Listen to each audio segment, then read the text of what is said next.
ప్రతి సీజన్కు కొత్త పందిరి వేయించి ఖర్చు పెడుతున్నారా? ఒకసారి శాశ్వత పందిరి ఏర్పాటు చేస్తే 15 నుంచి 20 సంవత్సరాలు అదే పందిరిని ఉపయోగించుకోవచ్చు. ప్రతి సంవత్సరం వెదురు కర్రలు కొనడం, కూలీల ఖర్చు పెట్టడం ఇవన్నీ రైతుకు అదనపు భారం. దీనికి శాశ్వత పరిష్కారమే ఆర్సీసీ స్తంభాలతో, జీఐ వైర్లతో ఏర్పాటు చేసే శాశ్వత పందిరి. ఒకసారి ఏర్పాటు చేస్తే చాలా సంవత్సరాల పాటు బలంగా ఉంటుంది. 10 అడుగుల పొడవున్న ఆర్సీసీ స్తంభాలను ఒక ఎకరానికి సుమారు 185 నుంచి 200 వరకు ఏర్పాటు చేస్తారు.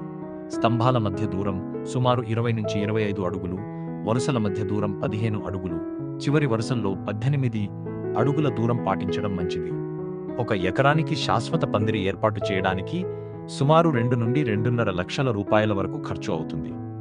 అయితే ఇది దీర్ఘకాలిక పెట్టుబడి. దీనికి గాను ఆంధ్రప్రదేశ్ ప్రభుత్వం ఉద్యాన శాఖ ద్వారా ఒక ఎకరానికి ₹1,00,000 వరకు రాయితీ కల్పిస్తుంది. ఒక రైతు గరిష్టంగా 2.5 ఎకరాల వరకు రాయితీ పొందవచ్చు. ఈ శాశ్వత పందిరిపై కాకర, బీరకాయ, దొండకాయ, పొట్లకాయ, చిక్కుడు వంటి తీగజాతి కూరగాయలను వరుసగా సాగు చేయవచ్చు. పంట నిర్వహణ సులభం, దిగుబడి మెరుగ్గా ఉంటుంది. దీర్ఘకాలంలో రైతుకు ఎక్కువ లాభం లభిస్తుంది. శాశ్వత పందిరి ఒకసారి ఏర్పాటు చేస్తే ఎన్నో సంవత్సరాల ఆదాయం. మరిన్ని ఉద్యాన పంటల సాంకేతిక సమాచారం కోసం ఈ ఛానల్ను ఫాలో అవ్వండి. ధన్యవాదములు.